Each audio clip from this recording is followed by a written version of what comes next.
I'm Edward, your host, and it's always a pleasure to gather here with you. I'd love to know where you're listening from and what the weather is like where you are. Leave a note below and subscribe if you'd like to make these mysteries part of your evenings. Now, make yourself comfortable and enjoy the story. Chapter 1. The Mill That No One Used. The late September afternoon had settled over St. Mary Mead with that particular quality of light which suggests summer has finally accepted defeat. Miss Marple, returning from the post office with a parcel of embroidery silks, paused at the corner where the high street gives way to the footpath leading toward Lower Brackendale. The hedgerows were still green, but there was a crispness in the air that spoke of coming change. She had not intended to walk further that day. Her knees, though still serviceable, preferred shorter expeditions in the afternoon, but Mrs. Bantry had mentioned at lunch that the blackberries along the Lower Brackendale path were particularly fine this year, and Miss Marple had always maintained that one should take advantage of such things while one could. The path was well kept, as village paths go. It wound between fields that belonged to Home Farm and meadows that had once been part of the Brackendale estate before that property had been divided and sold some 20 years earlier. Miss Marple walked slowly, her walking stick tapping a gentle rhythm against the packed earth. She was in no hurry. At her age, one learned that hurrying generally accomplished nothing except discomfort. It was perhaps half a mile along the path when she encountered Mrs. Price from the bakery, returning with an empty basket. "Good afternoon, Miss Marple," Mrs. Price called out, her round face cheerful beneath a sensible hat. "Lovely day for a walk." "Indeed it is," Miss Marple agreed, pausing to allow her companion to catch up. "Though I confess I'm beginning to feel my age a bit. These longer walks require more determination than they once did." "Oh, you mustn't come much further if you're tired," Mrs. Price said with genuine concern. "There's nothing ahead but the Old Watermill, and no one goes there anyway." Miss Marple tilted her head slightly, a gesture that those who knew her well recognised as indicating particular interest. "The Old Watermill? I'm afraid I don't know it. Is it far?" "Just round the bend where the stream used to run through, but it's been abandoned for years. The water was diverted ages ago when they put in the new culvert for the road. The wheel's quite locked up now, useless, really." Mrs. Price adjusted her basket on her arm. "Of course nothing ever really happened there. It's just one of those places people don't bother with anymore." There was something in the way Mrs. Price said this, a particular firmness, that caught Miss Marple's attention. It was the tone of someone who has rehearsed a statement until it has become accepted fact. "How curious," Miss Marple murmured. "I wonder why it was left standing at all." "Oh, well, you know how these things are. It's not dangerous or anything, just inconvenient to reach. The path goes past it, but most people take the shorter route through the fields now. No point in bothering with the old buildings that serve no purpose." Mrs. Price nodded briskly, as if settling the matter, and bid Miss Marple a good afternoon before continuing on her way. Miss Marple stood for a moment, watching her go, then turned her attention back to the path ahead. The mill revealed itself gradually as she walked. First the roof appeared above the hedgerow, slate tiles weathered to a soft grey. Then the building itself came into view, a modest structure of local stone that might once have been quite handsome. The wheel, as Mrs. Price had said, was motionless, its wooden slats dark with age and neglect. The stream that had once powered it now ran elsewhere, diverted by some practical consideration of modern life. A thin trickle of water remained in the old channel, enough to keep the stones damp but not enough to serve any useful purpose. The building itself stood perhaps 10 yards from the path, accessible by what had once been a proper approach, but was now overgrown with nettles and brambles. There was no fence, no warning sign, nothing to suggest that anyone cared particularly what became of it. It simply stood there, overlooked and inconvenient, while village life continued past it, without much notice. Miss Marple approached slowly, careful of the uneven ground. The door hung slightly ajar, its hinges rusted but still functional. Through the gap she could see darkness and the dim shapes of what might have been old machinery or simply accumulated debris. She did not attempt to enter. At her age, one learned to distinguish between curiosity and foolishness. Instead, she stood quietly, observing. The stones were solid enough, the roof apparently sound despite its age. It was not, she thought, a dangerous building in the usual sense. It was simply unwanted, a remnant of an earlier time that no longer fit into the efficient patterns of modern village life. "Afternoon, Miss Marple." She turned to find Mr. Harold Kemp approaching from the direction of the village, a worn canvas bag slung over one shoulder. He was a thin man of perhaps 60, with the apologetic stoop of someone who has spent a lifetime trying not to be noticed. His clothes were neat but much mended, and his boots, though clean, had been resoled more than once. "Mr. Kemp, good afternoon. I was just admiring the old mill. Or perhaps admiring is not quite the right word. Observing might be more accurate." Mr. Kemp glanced at the building with an expression that might have been fondness, or might have been something more complicated. "I used to look after it years back," he said quietly. "Not that there was much to do, really. Just checking the structure, keeping the path clear, that sort of thing. They stopped paying me for it eventually. Said there was no need, no one used it anymore. But you still visit?" He shifted his weight, uncomfortable with the attention. "Oh, just passing through now and then. Old habits, you know. Can't quite seem to stop myself from checking that things are all right, even though it's not my responsibility anymore." He paused, then added, almost as if compelled to honesty, "Though I suppose things haven't always been all right, despite what people say." Miss Marple waited, recognizing the quality of someone who has something to tell but is uncertain whether they should tell it. "People did use it, you see," Mr. Kemp continued, his voice barely above a murmur. "Not officially, but they did. Shortcuts, mostly. Storage sometimes. Shelter if caught in the rain. Everyone knew, though nobody wanted to say so officially. Makes things complicated. You understand when something's officially abandoned but still being used." "I imagine it does," Miss Marple agreed gently. "I tried to warn them more than once. About the loose boards, the old machinery, the wheel mechanism that wasn't properly secured. But warnings cost money, don't they? Repairs cost even more. Easier just to say the place was abandoned and people should keep away, even though everyone knew they wouldn't." He fell silent, his eyes still on the mill. Miss Marple waited, but he seemed to have said all he intended to say. After a moment he touched his cap politely and continued on his way, leaving Miss Marple standing, alone before the silent building. She remained there for some minutes longer, her bright eyes thoughtful. The mill stood as it had stood for years, neither properly maintained nor properly closed, existing in that convenient space where responsibility becomes diffuse and decisions need never quite be made. It was, Miss Marple reflected, exactly the sort of place where inconvenient things might happen, and where those inconvenient things might then be carefully forgotten. The afternoon light was fading now, and the air had grown decidedly cool. She turned back toward the village, walking slowly, her mind already arranging and rearranging the small pieces of information she had gathered. Nothing ever really happened there, Mrs. Price had said, with that particular firmness that suggested she had said it many times before.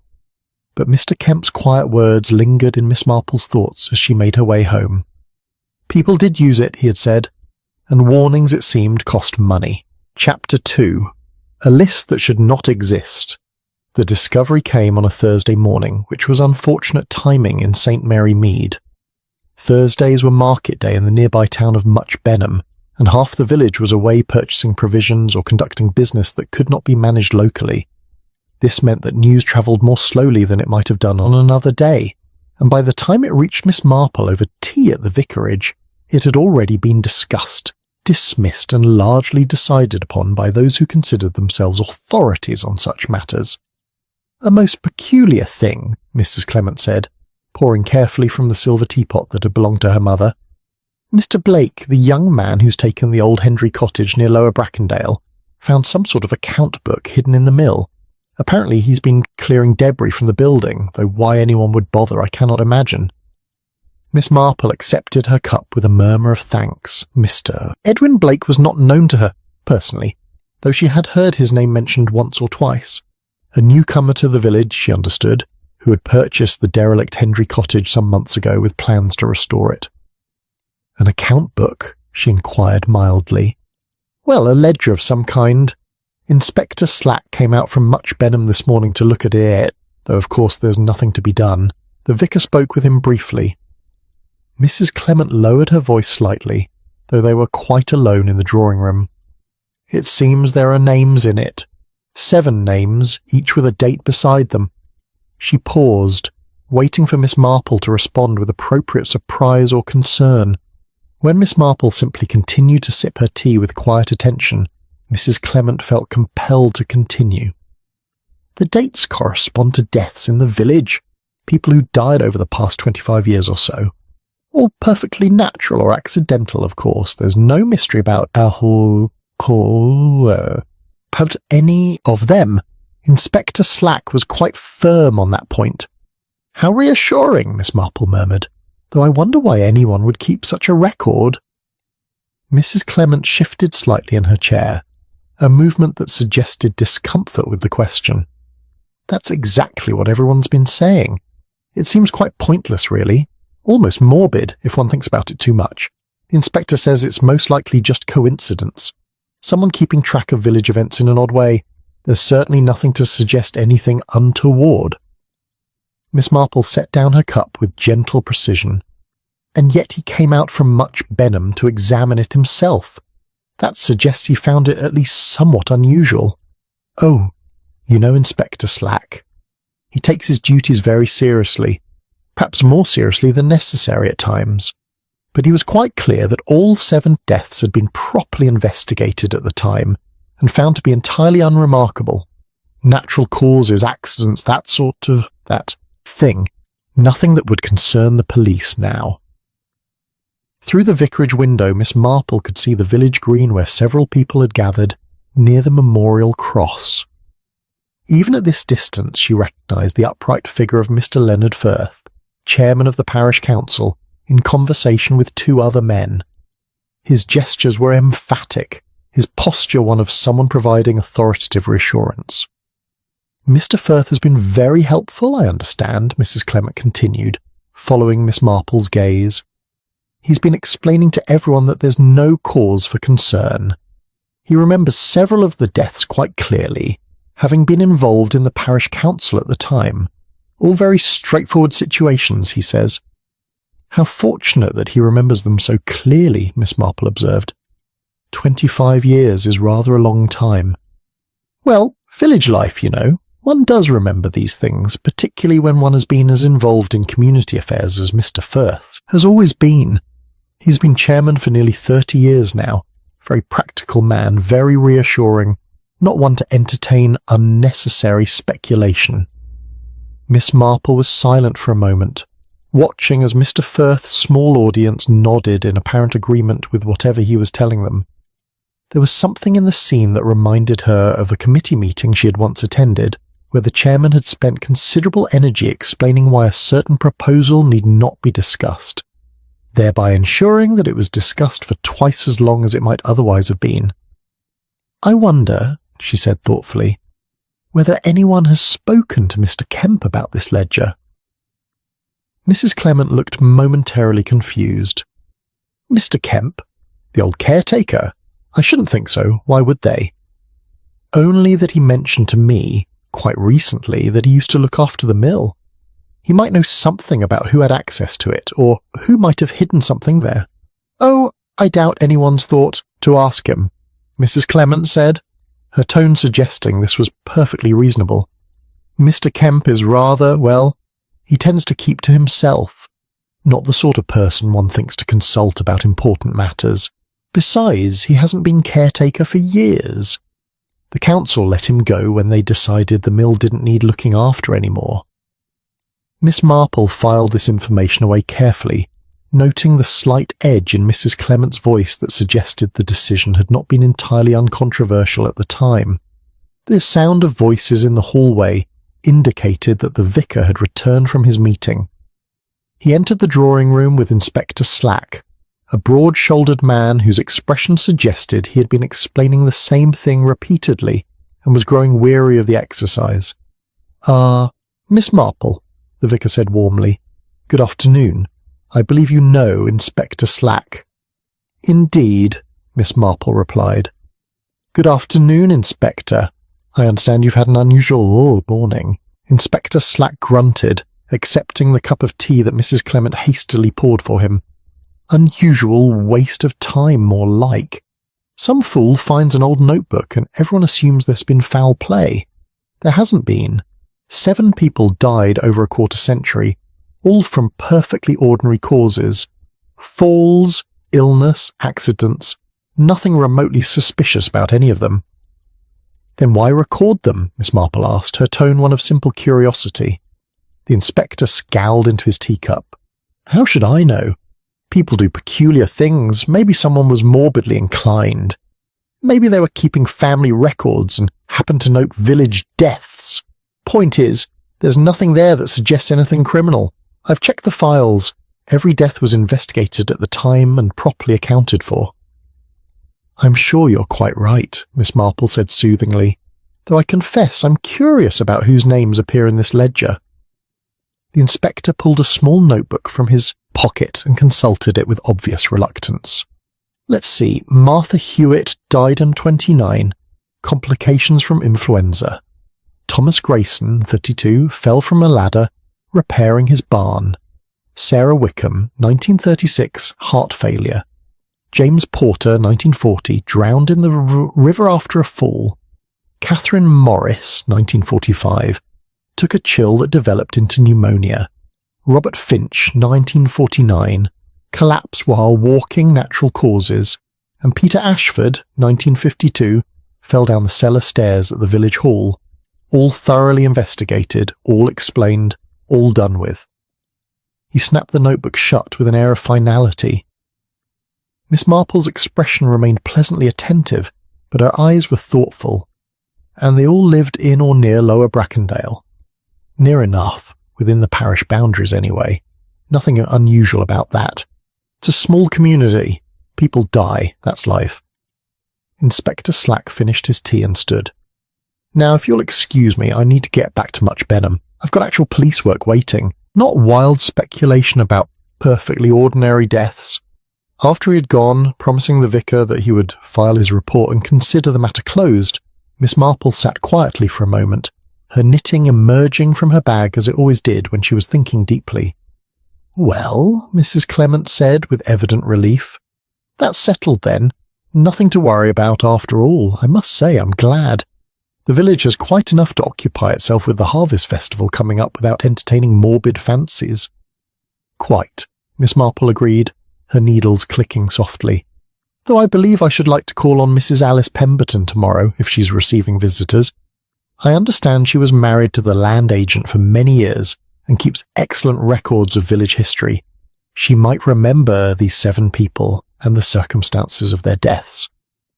Mrs. Clement looked slightly surprised at this change of subject, but nodded. "Oh yes, Mrs. Pemberton would certainly remember. She remembers everything rather too well sometimes, but I'm sure she'll be delighted to see you." Miss Marple smiled gently and continued with her knitting, while outside the vicarage window the small group on the village green began to disperse, each person no doubt carrying away the reassuring certainty that nothing unusual had happened at all, which was, Miss Marple reflected, a certainty that seemed to require rather a lot of reinforcement. Chapter 3. Respectable Memories, Carefully Edited. Mrs. Alice Pemberton's cottage stood at the edge of the village, a neat brick structure with immaculate gardens and windows that gleamed even on cloudy days. Miss Marple arrived at precisely 3:30 on Friday afternoon, having sent a note round that morning inquiring whether Mrs. Pemberton might be at home to visitors. The response had been cordial but measured, as one might expect from a woman who had spent 40 years managing her husband's correspondence and maintaining records for the Brackendale estate.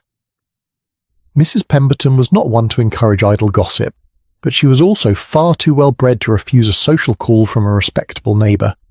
She received Miss Marple in a sitting room that spoke of comfortable means and careful housekeeping. The furniture was good without being ostentatious, the carpet well maintained, and the shelves lined with ledgers and box files that suggested a mind that preferred documentation to speculation. "Miss Marple, how kind of you to call," Mrs. Pemberton said, gesturing toward a chair upholstered in a sensible dark green fabric. She was a woman of perhaps 70, with iron-grey hair arranged in neat waves and the upright posture of someone who had never permitted herself to slouch. "I trust you'll take tea?" "That would be lovely, thank you." The tea service was precisely what Miss Marple had expected. Good china, nothing showy, arranged with the efficiency of long practice. Mrs. Pemberton poured without fuss, inquired politely about Miss Marple's health and recent activities, and waited with the patience of someone accustomed to conducting interviews rather than conversations. Miss Marple, equally experienced in such social manoeuvres, took her time discussing the vicarage garden party and the upcoming harvest festival before gently introducing the topic that had brought her there.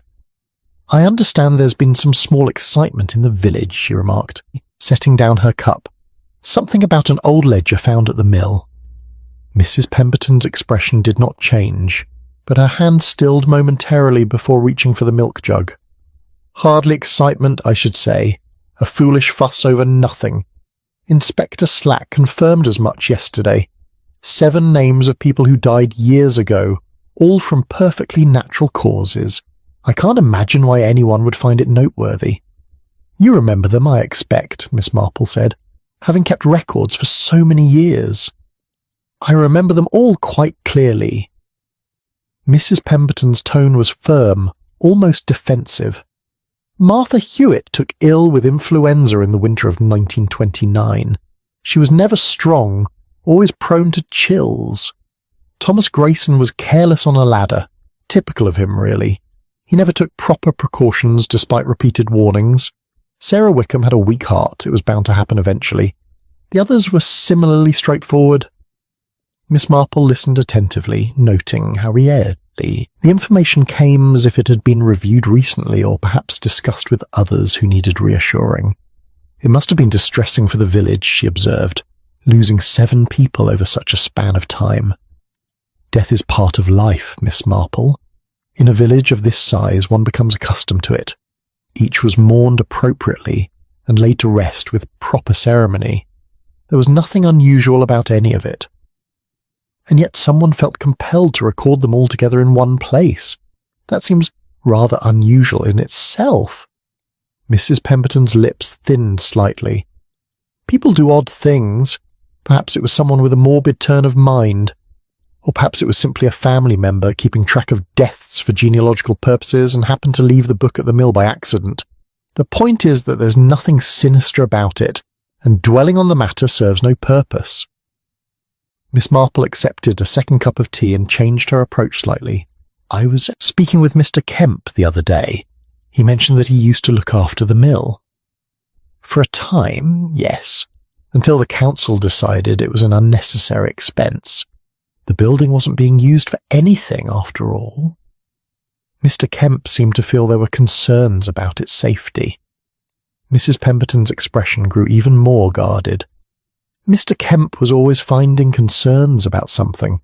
A conscientious man, certainly, but not always practical about matters of budget and priority. One cannot spend money repairing every old building that no one uses. Resources must be allocated sensibly.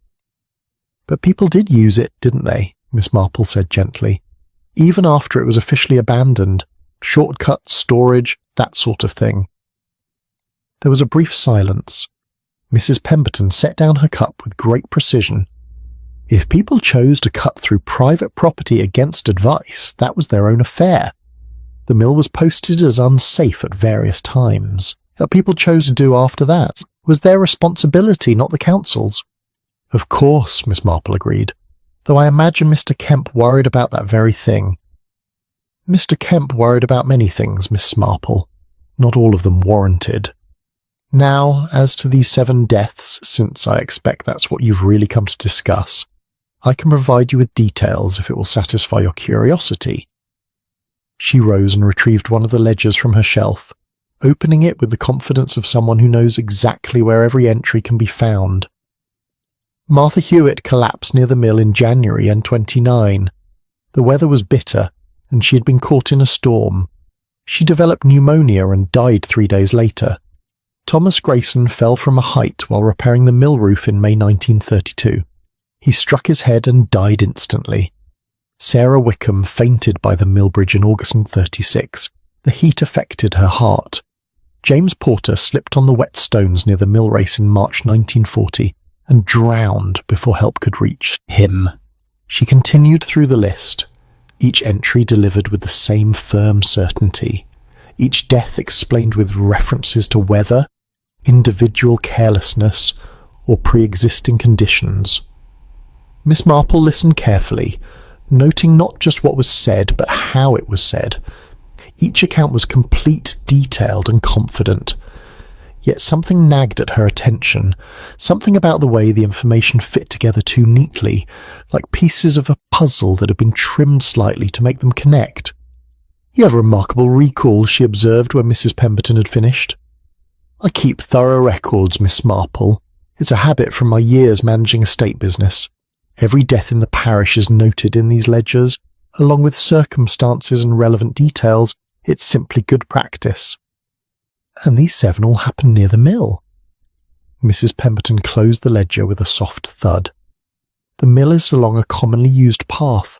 Naturally, some incidents occurred in that vicinity. It proves nothing except that the building was situated on a route people took.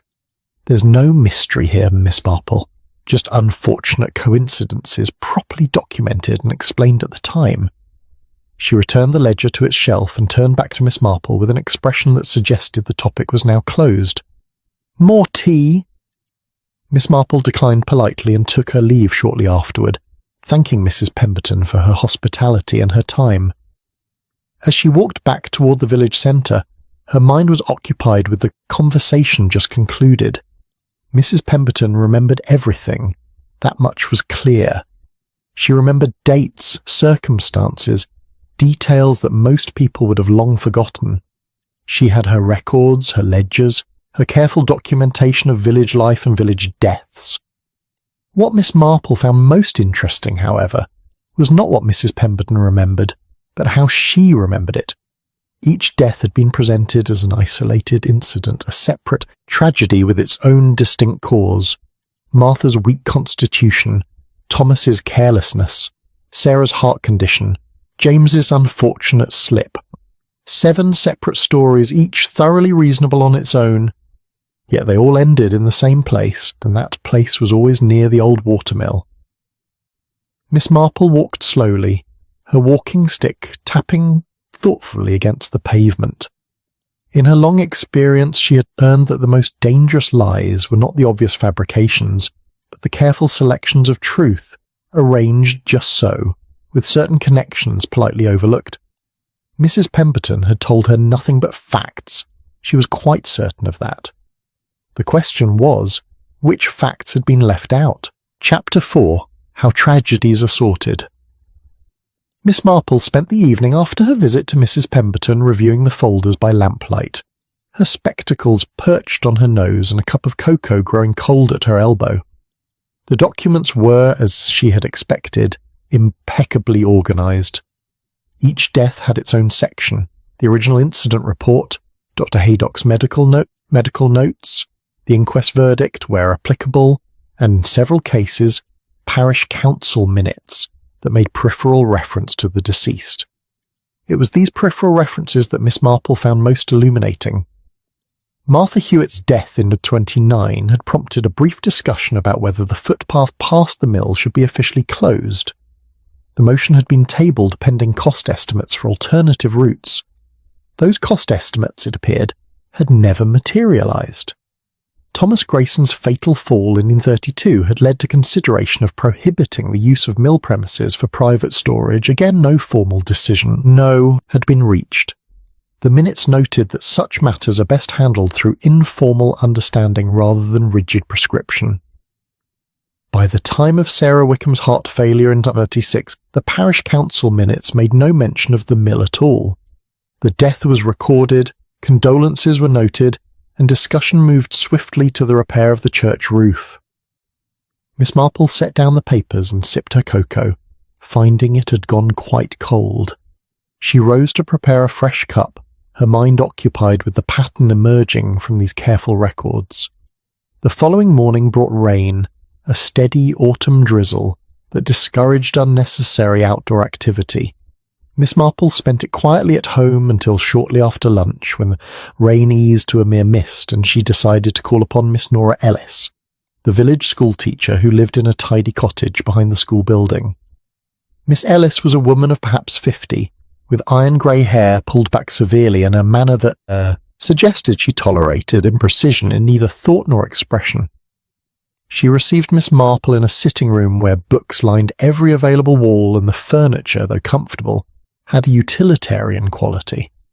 "I confess I'm somewhat surprised by your visit, Miss Marple," she said, pouring tea with economical movements, though not perhaps by its timing. "I imagine you're interested in this ledger business that everyone's discussing." "You're very perceptive, Miss Ellis." "I'm observant, which is not quite the same thing. One must be observant when managing 30 children of varying abilities and inclinations." She paused, then added with slight emphasis, "One must also notice what is not said as clearly as what is." Miss Marple recognised a kindred spirit. "And what have you noticed is not being said?" Miss Ellis settled into her chair with the air of someone marshalling her thoughts into proper order. "Context, primarily. 7 people died over 25 years, all within the same geographical area, and everyone insists this is merely coincidence. But no one mentions that the parish council discussed the mill's safety repeatedly during those same years. No one mentions that warnings were proposed and never implemented. No one mentions that Harold Kemp submitted formal reports about structural concerns and was eventually dismissed from his position for being, I believe the phrase was, unnecessarily anxious. You remember these details clearly. I attend parish council meetings when my schedule permits. I take notes. It's a habit formed from years of keeping school records. Miss Ellis poured milk into her tea with precise measurement. I also remember that after each death there would be a brief resurgence of discussion about the mill, followed by a conclusion that nothing could reasonably have been done to prevent the tragedy. And could anything have been done? Miss Ellis looked directly at Miss Marple, her expression uncompromising. The mill could have been fenced, warning signs could have been posted, the building could have been properly secured, alternative paths could have been created and maintained. These measures would have cost money, certainly, but not a prohibitive amount. What they would have required was consensus that action was necessary, and that consensus was never reached. Oh, it was reached several times, Miss Marple, briefly, immediately following each death, in fact. But consensus without implementation is merely agreement to worry. Within weeks, the urgency would fade, other matters would demand attention, and the mill would return to its previous status as something everyone knew about but no one felt personally responsible for addressing. Miss Marple was silent for a moment, her teacup balanced carefully in her hands. You said Mr. Kemp was dismissed for being unnecessarily anxious. When was this? 1947, I believe. The parish council decided that maintaining a part-time caretaker for an abandoned building was an inefficient use of limited funds. Mr. Firth proposed the motion. It passed with little opposition. And yet people continued to use the mill. Of course they did. It was convenient. The footpath remained open. The building, while neglected, was still standing. Human nature being what it is, people tend to continue doing what they've always done, till given a compelling reason to stop. Miss Ellis refilled both their cups with the methodical precision of someone who believed in doing things properly. I should tell you, Miss Marple, that I am not a popular figure in certain parish circles. I have a regrettable tendency to remember inconvenient facts and to mention them at inopportune moments. Some would say I lack the social grace to know when matters should be left alone. And would they be correct? A fleeting smile crossed Miss Ellis's austere features. Possibly. I prefer accuracy to comfort, which is a failing in village life. But I also believe that tragedies should be understood rather than merely categorized. 7 people died. Those deaths were investigated and explained individually, each treated as a separate unrelated incident. But they weren't unrelated, Miss Marple. They were connected by place, by circumstance, and by a collective decision to prioritise convenience over caution.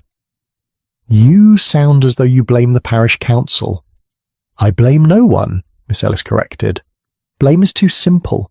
What I observe is a pattern of incremental choices, each reasonable in isolation, that accumulated into something less reasonable. The first time the council decided to defer action, it was understandable. Resources were limited, other needs were pressing, but each deferral made the next one easier, until doing nothing became the established precedent. She stood and moved to her desk, returning with a school ledger not unlike the one found at the mill. I keep attendance records, Miss Marple. Every absence, every tardiness, every small deviation from expected attendance. If I didn't, patterns would be invisible. A child might miss one day for illness, another for a family obligation, another for reasons unstated.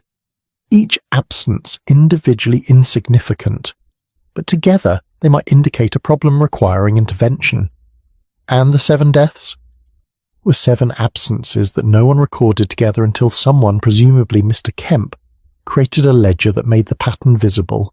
Once visible, it became something that required explanation, or, failing that, dismissal. Miss Marple rose to leave, conscious that she had already imposed considerably on Miss Ellis's afternoon. You've been most helpful, Miss Ellis. Most helpful indeed. I've told you nothing but facts that are already in the public record, properly understood. Whether that constitutes help depends entirely on what you intend to do with those facts. Walking home through the misty afternoon, Marple reflected that Miss Ellis had provided something more valuable than facts.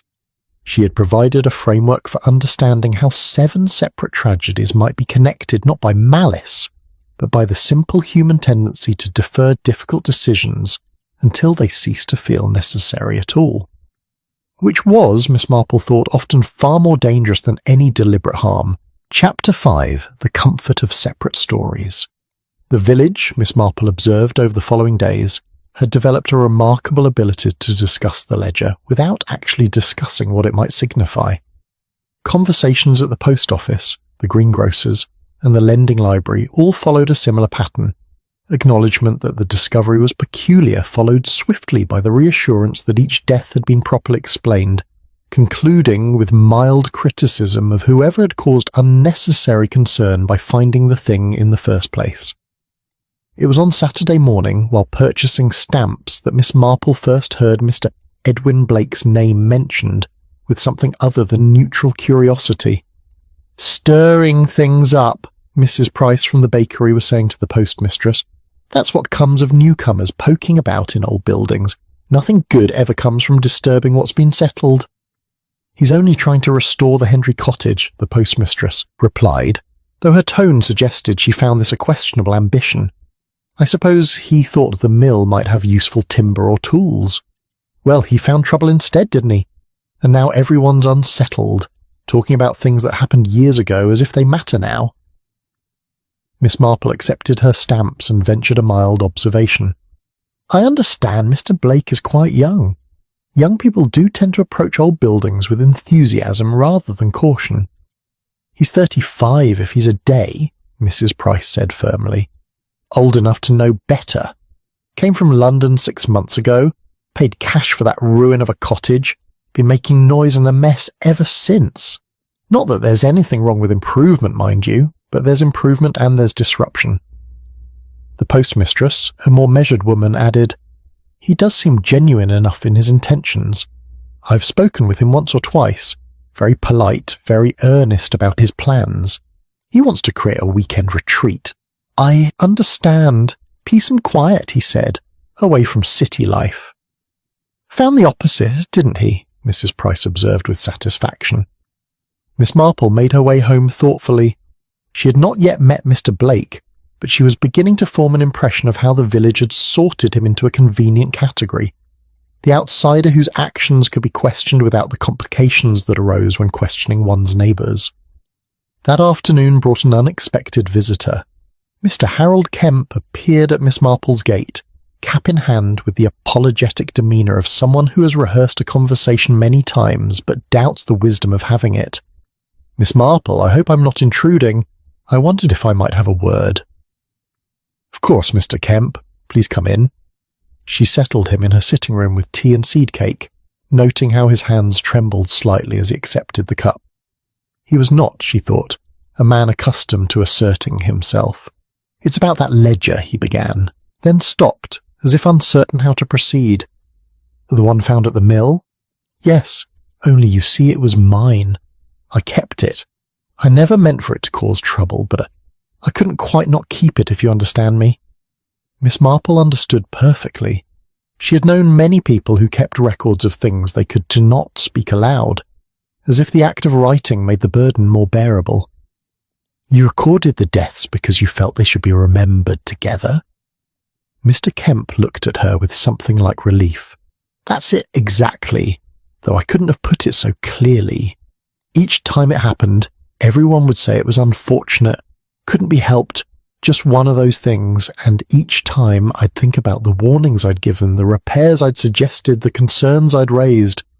But after a few weeks people would forget, or not forget precisely, but put it away somewhere separate, where it didn't connect to anything else." He set down his teacup carefully, as if afraid of breaking something. "After Martha Hewitt died, I told the council that the path should be better maintained. They said they'd consider it. After Thomas Grayson's fall, I said the building should be secured if people were going to keep using it. They said they'd discuss costs. After Sarah Wickham, I stopped making suggestions. Seemed pointless, really. But I started writing down the names, just so I'd remember that they were connected, even if no one else would admit it." "And when were you dismissed from your position?" 1947. Mr. Firth explained very kindly that the parish couldn't justify the expense anymore, what with the mill being officially abandoned and all.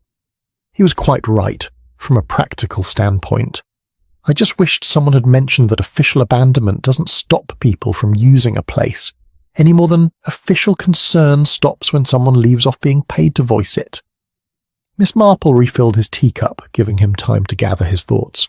"I know what people are saying," Mr. Kemp continued quietly, "that I must have been careless, that I should have done more to keep people safe, and perhaps they're right. Perhaps I should have been more forceful. But I was only a part-time caretaker, Miss Marple, paid a few shillings a week to check the structure now and then. I wasn't authorised to make repairs, nor to post warnings, nor to fence anything off. I could only report what I saw and hope someone would listen." "And did they listen?" "Oh, they listened. Everyone listened very attentively and agreed it was concerning and promised to take it under advisement. Then weeks would pass and nothing would happen, and if I raised the matter again I'd be told not to fuss. After a while I learned that being heard isn't the same as being heeded." He twisted his cap in his hands, a nervous gesture that suggested years of deference. "I hid the ledger because I knew if I kept it at home someone would eventually ask me to destroy it. It seemed important that someone remember. Even if that someone was only me, I never imagined anyone would find it, certainly not after all this time." "And now that it has been found?" Mr. Kemp's expression was bleak. "Now people say I was keeping morbid records, or that I was trying to make accusations, or that I should have done more to prevent the deaths if I knew they were happening. Every way it's turned, it comes back to me being somehow at fault. Easier than admitting the truth, I suppose, which is that 7 people died because it was always someone else's responsibility to do something, until eventually it became no one's responsibility at all. I kept the ledger because the one thing I could do was remember. Seemed like the least I owed them." After Mr. Kemp had departed, moving with the defeated posture of someone who has spoken his piece and expects nothing to come of it, Miss Marple sat for a long while with her knitting, her needles moving in their steady rhythm. She thought of how neatly the village had divided the story. 7 separate tragedies, one careless caretaker, one intrusive newcomer. Each element isolated, each person assigned a role, each uncomfortable question answered by pointing to someone else. It was, she reflected, exactly the sort of accounting that made everyone feel better, while changing nothing at all. And it was precisely the sort of accounting that ensured nothing would be learned from 7 unnecessary deaths. The comfort of separate stories, she thought, was that they required no one to acknowledge the pattern connecting them, which was, of course, the very thing that made the pattern so dangerous. Chapter 6, When the Same Name Appears Again. Sunday morning brought the sort of crystalline autumn weather that makes church attendance seem less a duty than a pleasure. Miss Marple arrived early, as was her habit, and took her customary seat near the back, where she could observe the congregation without appearing to do so. The church filled gradually. Mrs. Pemberton arrived precisely 10 minutes before the service, settling into her pew with the brisk efficiency of someone who approaches worship as she approaches everything else. Miss Ellis followed shortly after, nodding to Miss Marple before taking her place on the opposite side of the aisle. Mr. Kemp slipped in quietly, choosing a seat near the door as if prepared for retreat. Mr. Leonard Firth entered with his wife, a small, quiet woman who seemed perpetually overshadowed by her husband's presence. He nodded to several people as he processed down the aisle, his bearing that of a man comfortable with his position in this community. They took their place in the third pew from the front, a location that suggested both respectability and a certain expectation of deference. It was during the vicar's sermon, which concerned the parable of the talents, that Miss Marple found her attention wandering to the parish council minutes she had reviewed in Mrs. Pemberton's folders. The vicar was making a point about responsibility and stewardship, and Miss Marple's mind began arranging certain facts that had seemed separate, but were perhaps less so than she had initially supposed. After the service, as the congregation dispersed into the churchyard for the inevitable post-worship socialising, Miss Marple found herself approached by Mr. Edwin Blake. He was a tall man, perhaps in his middle 30s, with an earnest manner that suggested genuine concern rather than mere curiosity. "Miss Marple, I hope you'll forgive the intrusion. Mrs. Clement pointed you out to me. I'm Edwin Blake, and I'm afraid I'm the unfortunate person who started all this fuss about the ledger." "Not unfortunate, Mr. Blake, merely observant. One can hardly be blamed for finding what was deliberately hidden." He looked relieved at her tone. "That's generous of you. Most people seem to feel I should have left well enough alone. I've been staying at the Rose and Crown since the cottage isn't yet habitable, and the landlord has made it quite clear that I'm not the most popular guest at present." Village feelings can run strong when comfortable narratives are disturbed. "But tell me, what led you to search beneath the floorboards? That seems rather thorough for someone simply clearing debris." Blake hesitated, glancing around to ensure they weren't overheard. "I wasn't searching exactly. I was checking the foundation for structural issues. The Hendry cottage shares a property line with the mill, you see, and I wanted to understand how the water flow might affect my foundations. While I was there, I noticed that one of the flagstones in the mill floor was loose. It seemed odd, so I lifted it. The ledger was underneath, wrapped in oilcloth to protect it from damp." "And you brought it straight to the authorities?" "I brought it to Mr. Firth, actually. He's the parish council chairman, and I thought he'd be the appropriate person to consult. He examined it, looked rather disturbed, and said he'd need to contact Inspector Slack. That was 3 days ago, and since then I've had the distinct impression that I've committed some sort of social transgression." Miss Marple nodded sympathetically. She could well imagine Mr. Firth's reaction to being presented with evidence of something the parish had worked diligently to keep separate and sorted. "Mr. Blake, may I ask whether you've examined the parish council records from the years mentioned in the ledger?" "I haven't, no. Should I have?" "Perhaps not. But I have, and I've noticed something rather interesting. Would you be willing to review them with me? I find that fresh eyes often see patterns that familiarity obscures."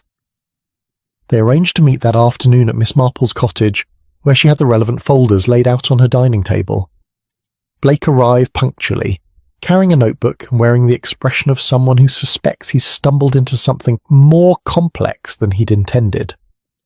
Miss Marple had organised the documents chronologically, with the parish council minutes from each year marked at relevant passages.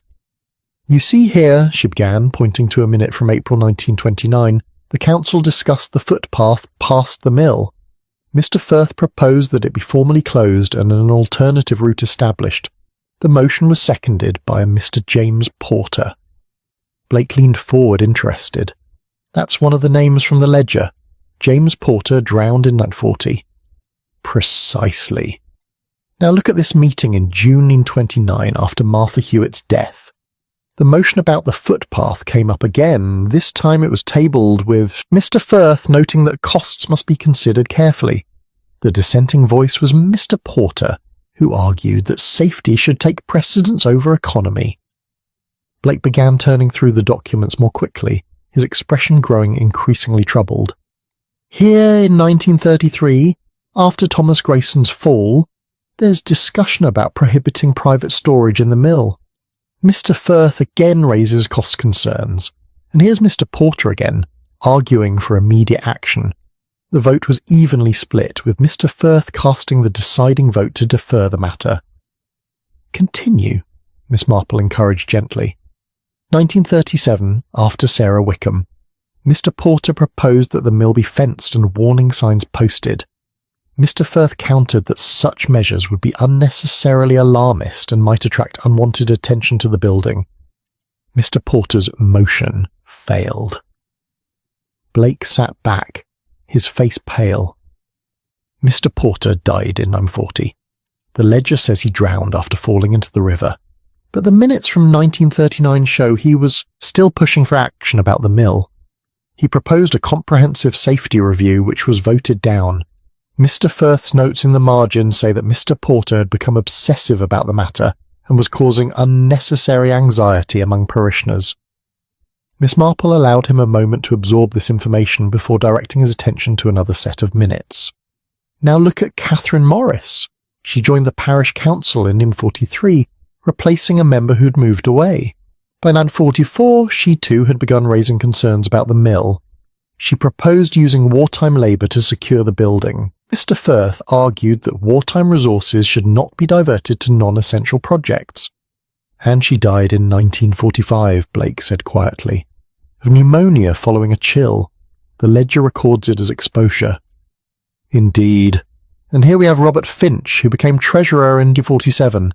He proposed allocating funds for a comprehensive safety audit of all parish properties, including the mill. Mr. Firth suggested this was an inefficient use of limited resources, and that properties should be assessed on a case-by-case basis only when specific concerns arose. Blake was now reading ahead through the documents. Finch died in 1949 of a stroke while walking. And Peter Ashford, here he is in 1951, newly elected to the council, proposing that the mill be either properly maintained or demolished. Mr. Firth's response was that demolition would cost more than the building was worth, and maintenance would be wasteful for an abandoned structure. Ashford died in 1952, Miss Marple concluded, the last name in Mr. Kemp's ledger. Blake set down the papers carefully, as if they might burn him. 6 of the 7 people in that ledger raised concerns about the mill at parish council meetings, and in every case Mr. Firth was the one who prevented action from being taken. The 7th person, the first to die, Martha Hewitt. Her brother was a council member who had supported earlier safety measures before his term ended. Not prevented, Mr. Blake. That's too strong a word and not quite accurate. Mr. Firth raised legitimate concerns about cost and practicality. He suggested deferring rather than refusing. He noted that other council members had responsibilities in these decisions as well. He was never alone in his votes, though he was often the most articulate advocate for caution. But the pattern is clear. The pattern, Miss Marple agreed, is that whenever someone pushed for action regarding the mill's safety, Mr. Firth found compelling reasons to postpone that action. And those who pushed most persistently all appear in Mr. Kemp's ledger. Not through any deliberate harm, I think, but through the simple fact that they continued to use a place they knew was dangerous because action had been deferred. Blake looked toward the window, where afternoon light was fading. What do we do with this information? That, Miss Marple said gently, is a question we must answer very carefully indeed.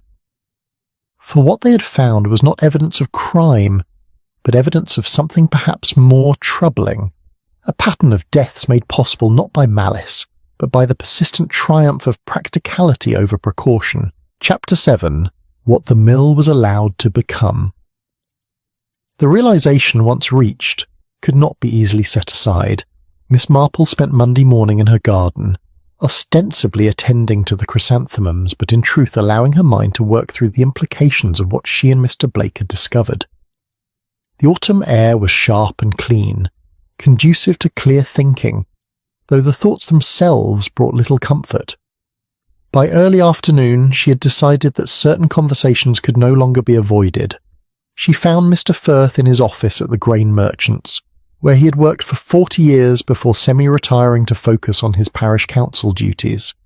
He received her cordially, though she detected a wariness in his manner that had not been present in their previous, more casual encounters.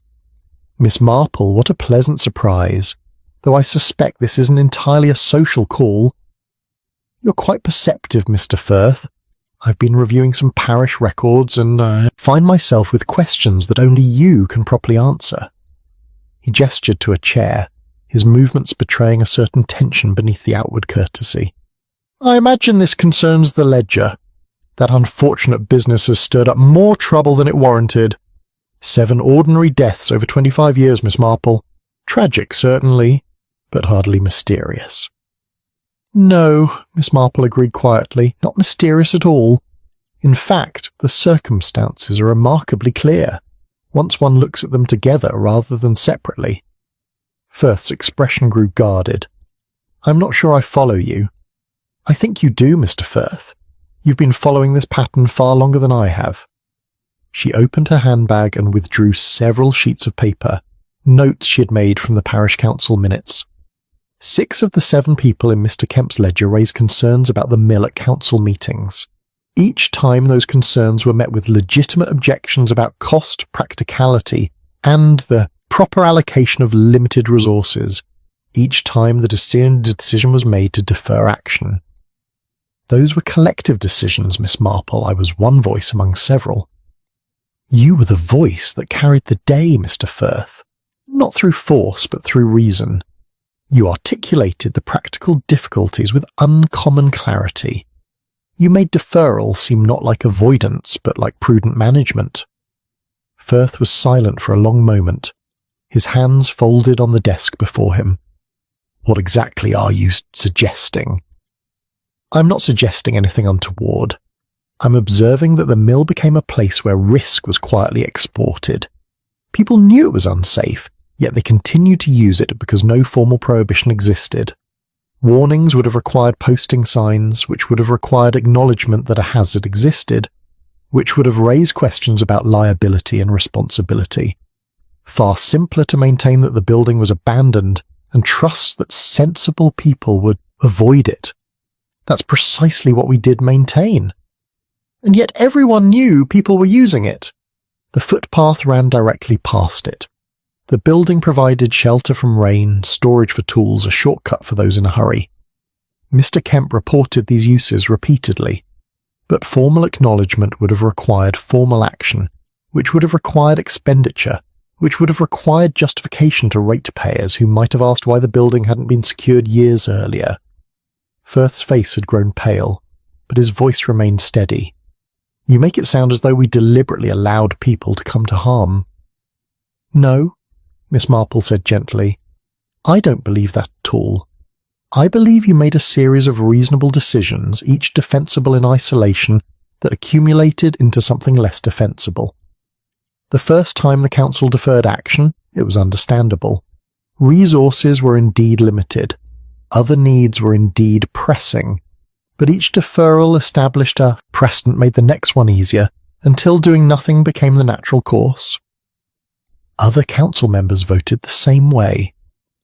Often they did, but you were chairman, Mr. Firth. You set the tone of discussions, you framed the choices. When James Porter pushed for immediate fencing, you reframed it as a question of whether alarmist measures were appropriate. When Catherine Morris proposed using wartime labour, You reframed it as a question of resource priorities during crisis. When Robert Finch suggested a comprehensive audit, you reframed it as inefficient versus targeted assessment. She paused, allowing him time to respond.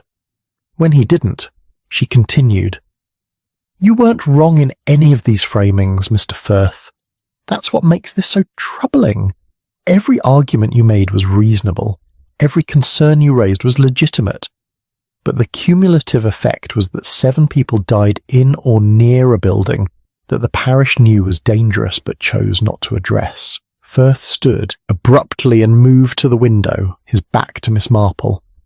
And what do you imagine I should have done differently? Bankrupted the parish, securing every potentially hazardous location? Insisted on expenditures we couldn't afford? Ignored the very real constraints under which we operated? I imagine, Miss Marple said quietly, that you might have allowed the discomfort of those constraints to be more visible, that you might have made it clear that inaction was a choice with potential consequences, not merely prudent management, that you might have ensured that those who used the mill understood the risks they were taking, rather than allowing everyone to maintain a comfortable fiction that the building was truly abandoned. People should have used common sense. Yes, they should have. But common sense is informed by available information. When James Porter died in 1940, did anyone tell his widow that he had been the strongest advocate for securing the mill when Robert Finch collapsed in 1949? Did anyone mention to his family that he had proposed a safety audit months before? Or were these facts kept quietly separate, so that each death could be treated as an isolated misfortune rather than part of a larger failure? Firth turned back to face her, and Miss Marple saw in his expression something she had not expected. Not defensiveness, but a kind of weary recognition. You want me to say that we were responsible, that I was responsible. I want you to acknowledge that responsibility existed, even in the absence of malice or neglect in the usual sense. The mill became what you allowed it to become, Mr. Firth. Not a murder weapon, but a place where the risk of death was knowingly tolerated because addressing it was inconvenient. And if I acknowledge this, what then? There's no crime to charge, no law that was broken. Inspector Slack made that perfectly clear. No, Miss Marple agreed. There is no crime in the legal sense, but there is accountability in the moral sense. 7 people die because convenience was repeatedly prioritized over their safety. That is a truth that should be acknowledged, not for the sake of punishment, but for the sake of ensuring it doesn't happen again. Firth returned to his chair, suddenly looking much older than his years. Do you know what the worst part is, Miss Marple? I genuinely believed we were being responsible. Careful stewards of limited resources. Practical men making difficult decisions. It never occurred to me that practical decisions could accumulate into something monstrous. Not monstrous, Miss Marple corrected gently. That's too dramatic. But harmful, yes. Harmful in ways that were easy to ignore because the harm was distributed across years, and because each individual decision seemed justified. What do you want from me? The truth, Mr. Firth. Not confessions or dramatics, but simple honesty about what the mill was and what it was allowed to remain. Mr. Kemp kept his ledger, because someone needed to remember that these deaths were connected. Now that the connection is visible, it should be acknowledged. Firth sat in silence for a long while, his face troubled. Finally, he spoke. I'll convene the parish council. We'll discuss the matter properly, without evasion. I can't promise it will be comfortable. Comfort, Miss Marple observed, rising to leave, is what allowed this situation to persist for 25 years. Perhaps discomfort is precisely what's needed now. Walking home through the late afternoon light, Miss Marple reflected that sometimes the most difficult truths were not dramatic revelations, but quiet acknowledgements of how ordinary decisions, repeated over time, could create extraordinary harm. The mill had not been a place of murder. It had been something perhaps more troubling, a place where death became acceptable because preventing it was inconvenient. Chapter 8. 7 deaths, One permission. The parish council meeting was scheduled for Wednesday evening in the village hall, and word spread quickly that attendance would not be restricted to council members. By 7:30, the hall was fuller than it had been since the Harvest Festival Committee had debated the controversial decision to move the apple bobbing contest indoors. Miss Marple arrived early enough to secure a seat near the middle of the room, where she could observe without seeming to dominate. Mr. Kemp slipped in quietly and took a place at the back. Mr. Blake sat near the front, his notebook open on his lap. Miss Ellis arrived precisely on time and settled herself with the composed air of someone prepared to witness events unfold exactly as predicted. Mr. Firth called the meeting to order with less than his usual authority.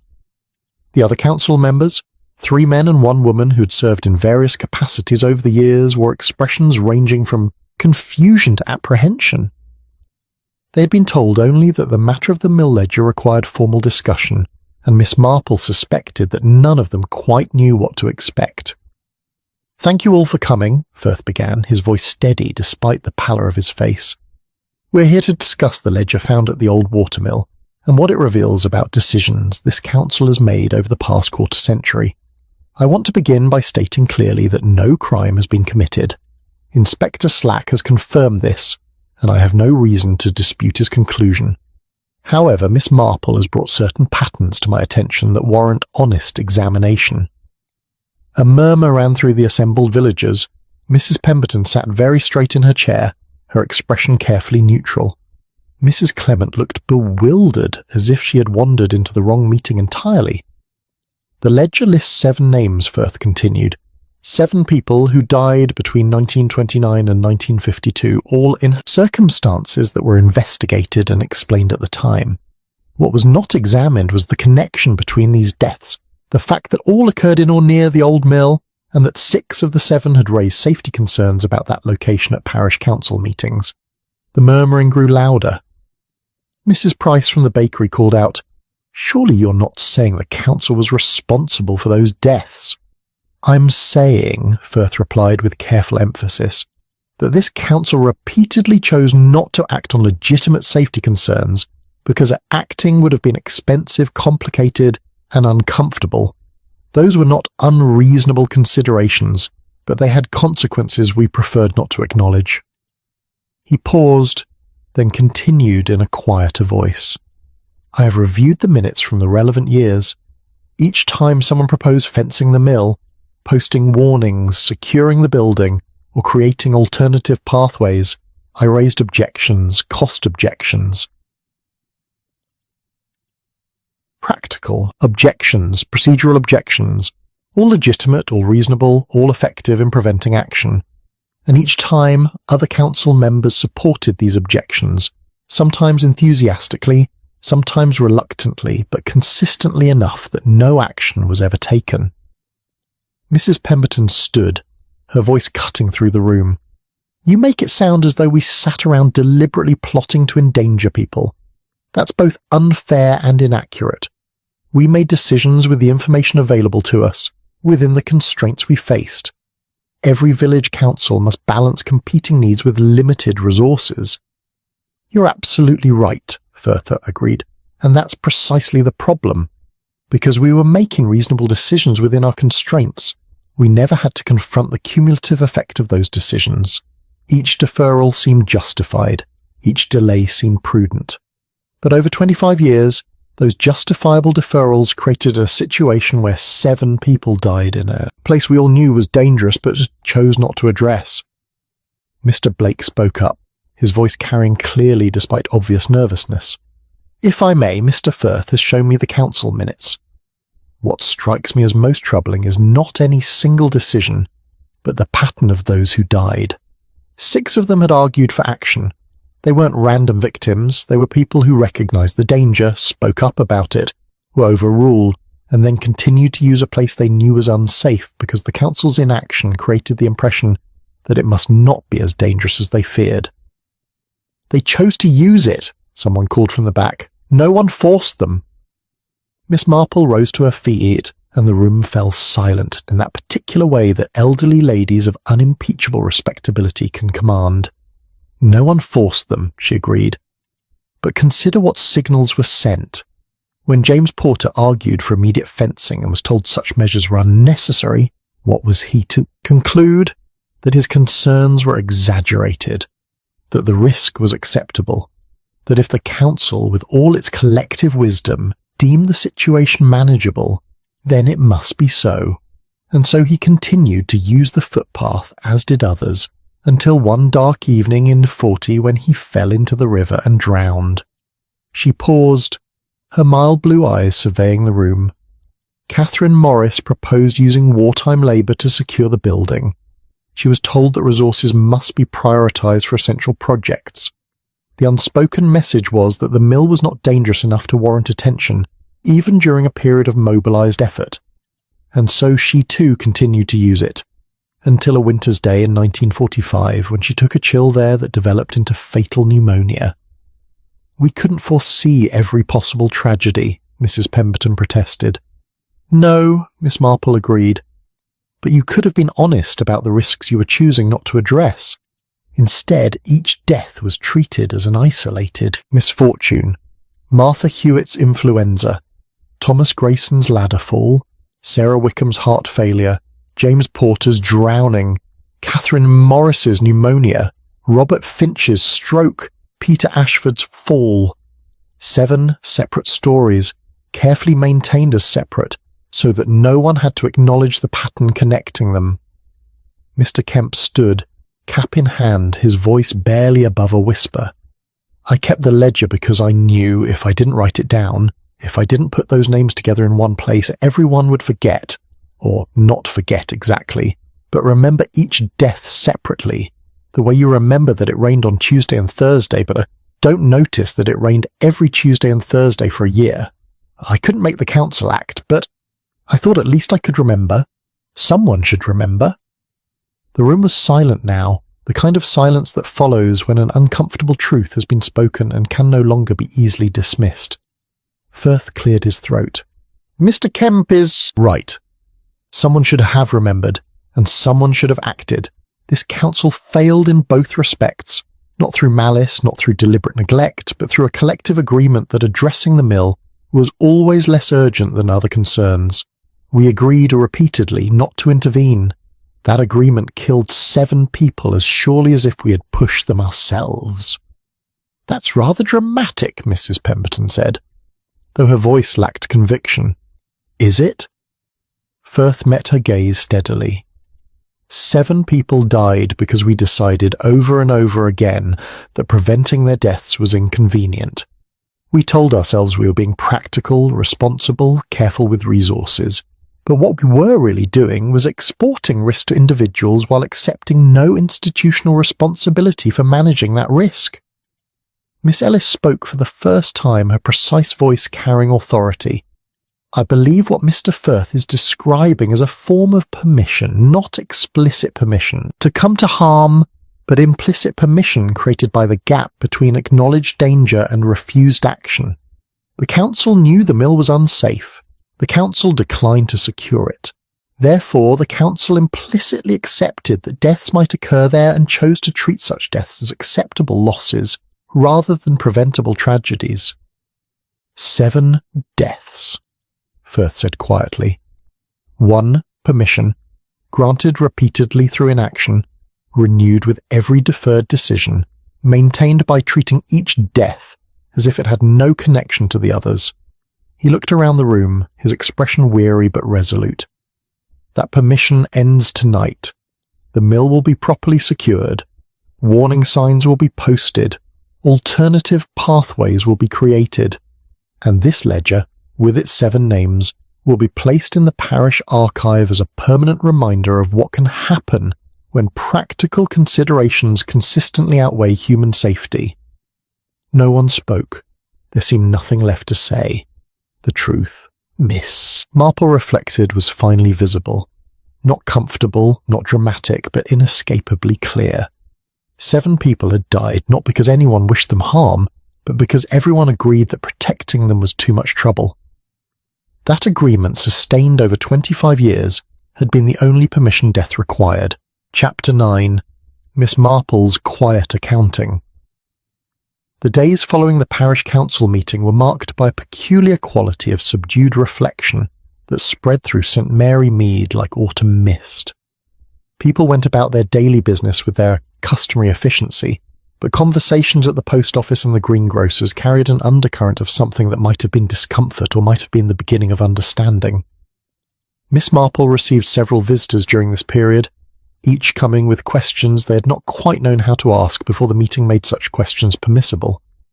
Mrs. Clement arrived on Thursday afternoon, bringing a seed cake that was perhaps slightly more elaborate than the occasion strictly warranted.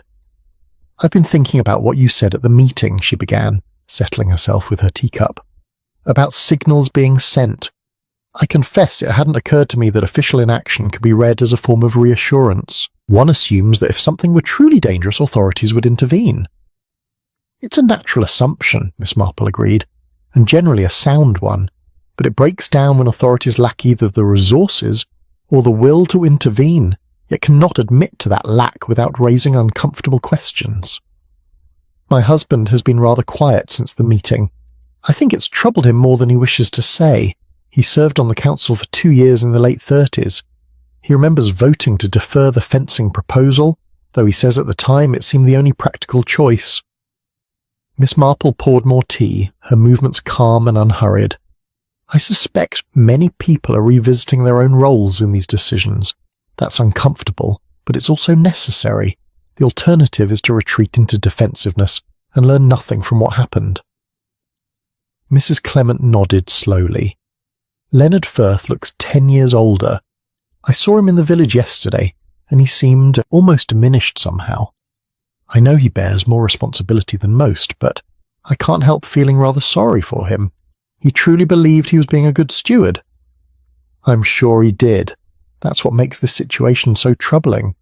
If Mr. Firth had been venal or negligent in the ordinary sense, the remedy would be clear. But he was neither. He was practical, careful, attentive to constraints. He made reasonable arguments that convinced reasonable people. The harm came not from bad judgment, but from good judgment applied consistently in favour of expediency. Friday, Mr. Blake called with news that the mill was being secured. A local contractor had been hired to fence the property properly, post warning signs, and board up the building until a decision could be made about its ultimate disposition. "Mr. Firth is overseeing the work personally," Blake reported. "He's there most of each day, checking that everything is done properly. I think he feels he owes it to the 7 people in the ledger to ensure this is handled correctly." "A form of penance," Miss Marple observed. "Perhaps, though he's also being quite practical about it. He's documenting everything, creating a complete record of the work and costs. I suspect he wants to ensure that future councils can't claim ignorance about what it actually takes to secure a hazardous property." Blake hesitated, then added, "I've been thinking about what Miss Ellis said at the meeting, about implicit permission. It's rather frightening, isn't it? The idea that harm can be authorised not through action, but through carefully sustained inaction. Frightening, yes, but also instructive. There are many situations in life where risk exists and resources are limited. The question isn't whether to eliminate all risk, which is impossible, but whether to be honest about the risks one chooses not to address. That honesty allows people to make informed decisions about their own safety. And when that honesty is absent, then people make decisions based on false assumptions about what has been deemed acceptable by those in authority. They take risks they wouldn't take if they understood that no one was actually managing those risks on their behalf." Saturday brought Miss Ellis, who arrived with a stack of school ledgers under her arm. "I've been reviewing attendance records from the years in question," she said without preamble. "It's remarkable what patterns emerge when one looks for them. Several of the children who regularly missed school lived near Lower Brackendale. Their parents used the mill path as a shortcut when bringing them to school on inclement days." "And on those days, attendance improved?" "Precisely, because the shortcut made it more convenient to send children to school despite bad weather. The mill path wasn't just a convenience for adults, Miss Marple. It was integrated into the daily patterns of family life. Parents who might have kept children home on rainy days sent them anyway because the covered portions of the mill provided shelter." Miss Ellis set down her teacup with precise emphasis. I should have noticed this pattern years ago. I recorded the absences, noted the weather, observed the pattern, but never connected it to the mill itself. I failed in my duty to those children and their families. You recorded what you saw. That's not failure. But I didn't act on what I recorded. I didn't raise the issue with the council or the parents. I simply noted it in my ledgers and moved on to other concerns. How is that different from what Mr. Firth did? Miss Marple was silent for a moment, recognizing that Miss Ellis was asking a genuine question rather than seeking reassurance. I think the difference lies in authority and responsibility. Mr. Firth had the authority to propose action and the responsibility to consider the safety implications of council decisions. You had neither. But you're right that there's a form of complicity in observing patterns and choosing not to speak. Perhaps that's a lesson we all need to take from this. On Sunday after the church, Mr. Kemp approached Miss Marple with unexpected confidence. I wanted to thank you, Miss Marple, for making them listen, for making them see what the ledger meant. I'd kept it for so long, and I'd started to think perhaps I was wrong to do so. Perhaps it was morbid, as people said. It was necessary, Mr. Kemp, and one needed to remember that these deaths were connected. Mr. Firth spoke to me yesterday. He apologised for dismissing my concerns all those years ago, said he should have listened better, acted sooner. It won't bring anyone back, but it meant something to hear it said aloud. I imagine it did. He's asked me to help with securing the mill. Wants my advice on what needs to be done. After all these years of being ignored, it's strange to suddenly be consulted. But it feels right somehow, like the mill is finally being treated the way it should have been, all along. That evening, Miss Marple sat in her garden as the light faded, her knitting in her lap. Mrs. Bantry had called earlier, full of questions about the whole affair, and Miss Marple had done her best to explain what had happened and what it meant. But there wasn't really a crime, was there? Mrs. Bantry had asked, sounding almost disappointed. No crime in the legal sense, but perhaps something worse in the moral sense. A collective agreement to prioritise comfort over safety, repeated so often and so consistently that it became invisible. 7 people died, Dolly, not through anyone's malice, but through everyone's convenience.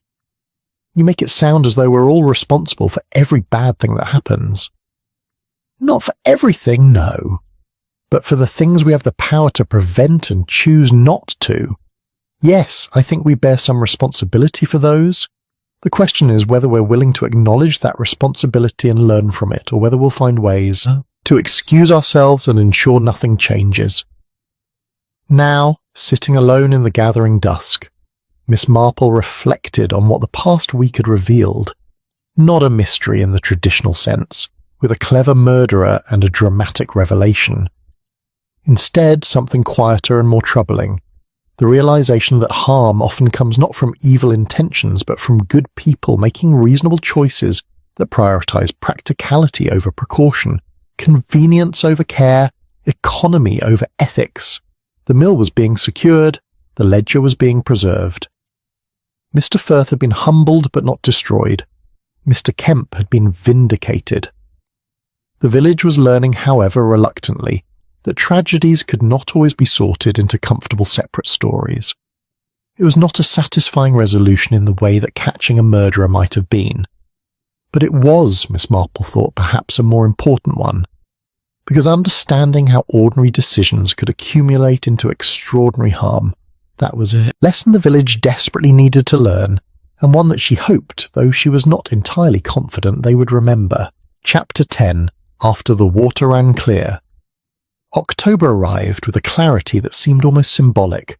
The autumn air had lost its lingering warmth, and the trees along the footpath to Lower Brackendale displayed their colours with the confident brilliance that precedes the fall. Miss Marple walked that path on a Wednesday afternoon, accompanied by Mrs. Bantry, who had insisted that she wanted to see the mill now that all the fuss had settled. They proceeded slowly, Miss Marple's walking stick tapping its familiar rhythm against the ground. "I must say," Mrs. Bantry remarked as they rounded the bend, "it looks quite different." Indeed it did. The mill stood behind a new fence, sturdy and well constructed, with warning signs posted at regular intervals. The The building itself had been boarded up properly, and the dangerous portions of the old wheel mechanism had been dismantled. A new path had been created, curving away from the mill and rejoining the original route some yards beyond it, marked with neat wooden posts. Mr. Firth supervised the work himself, Miss Marple said. I understand he was most particular about the details. How is he bearing up? I've seen him in the village once or twice. He seems rather subdued. He's learning to live with discomfort, which is perhaps the most useful lesson any of us can learn. There's a difference between the guilt that paralyzes and the responsibility that instructs. I think he's beginning to understand that distinction. They paused before the fence, looking at the mill through the gaps in the boards. It seemed smaller somehow, less ominous, simply an old building that had outlived its purpose. The parish council met again yesterday, Miss Marple continued. They've established a formal procedure for reporting and addressing safety concerns. Rather bureaucratic, I'm told, but Miss Ellis assures me that bureaucracy has its place when it ensures that concerns cannot be quietly dismissed. And the ledger has been placed in the parish archive exactly as Mr. Firth promised. Mrs. Pemberton maintains it, along with a complete account of the council meetings where the mill was discussed and the decisions that were made. She's created quite a comprehensive record, actually. I think she finds comfort in documentation. Mrs. Bantry was silent for a moment, then said, It's odd, isn't it? All those deaths, and yet no one to blame in the way one usually thinks of blame. No villain to unmask, no dramatic confession. Just a series of reasonable people making reasonable decisions that turned out to be deadly. Yes, Miss Marple agreed quietly. That's exactly what makes it important to remember. Dramatic evil is relatively rare and usually easy to identify, but the harm that comes from accumulated small choices, from sustained inaction, from the gap between what we know and what we're willing to acknowledge, that's far more common and far more difficult to address. They turned back toward the village, walking slowly. The new path was slightly longer than the old shortcut, but it was well maintained and safely distant from the mill. I heard that Mr. Kemp has been employed by the parish again, Mrs. Bantry said. Is that true? It is, part-time, as before, but with a clearer mandate and better compensation. He is responsible for inspecting all parish properties quarterly and submitting written reports. The council is required to address his concerns within 60 days or provide documented reasons for deferral. Miss Ellis helped draft the policy. She would. Very thorough woman, Miss Ellis. Thorough and honest, which is a valuable combination. She's also begun teaching a unit on civic responsibility to the older students. I understand it includes case studies of how communities make decisions about safety and a resource allocation. They had reached the edge of the village proper, where the footpath joined Church Lane. Mr. Blake could be seen working on the Hendry cottage, which was beginning to look less like a ruin and more like a dwelling. Young Mr. Blake seems to have stayed despite all the trouble, Mrs. Bantry observed. I think perhaps because of it, rather than despite it. He told me he feels the village is genuinely trying to learn from what happened. That's rare enough to be worth staying for. At the corner near the post office, they encountered Mr. Firth, who paused and touched his hat politely. Miss Marple, Mrs. Bantry, good afternoon. Good afternoon, Mr. Firth, Miss Marple replied. We've just been walking past the mill. The work has been very well done. Firth's expression was difficult to read, neither proud nor ashamed, but somewhere in between. Thank you. It should have been done 20 years ago, of course, but at least it's done now. He hesitated, then added, I've been meaning to thank you properly, Miss Marple, though I'm not entirely sure what for. For holding up a mirror, perhaps. Not a comfortable experience, but a necessary one.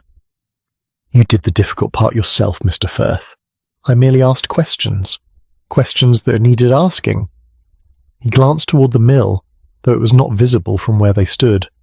I've been thinking about something you said at the meeting, about being honest about the risks we choose not to address. I've spent 30 years in parish governance, and I never quite understood that distinction before, between knowing something is dangerous and being honest about the fact that we're choosing not to make it safe. It's a subtle distinction, Miss Marple acknowledged, but an important one. Yes, well, good afternoon, ladies. After he had departed, Mrs. Bantry said thoughtfully.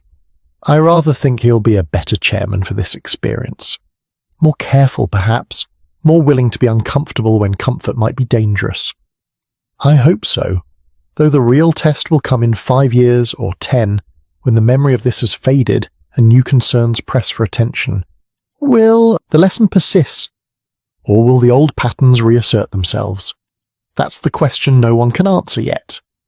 They parted at Miss Marple's gate, and she spent the remaining afternoon hours in her garden, tending to plants that needed autumn care. The evening drew in early, as October evenings do, and she settled by her sitting-room fire with her knitting. The village had resumed its routines, as villages always do. The market day bustle continued, the lending library maintained its hours, the church bells rang at their appointed times. On the surface nothing had changed. St. Mary Mead remained what it had always been, a small English village where people knew one another, looked after their own interests, and managed their affairs with reasonable competence. But beneath that surface, Miss Marple thought something had shifted. Not dramatically, not completely, but genuinely. The village had been forced to confront an uncomfortable truth about itself, that good intentions and practical considerations were not sufficient guarantees against harm. That responsibility existed.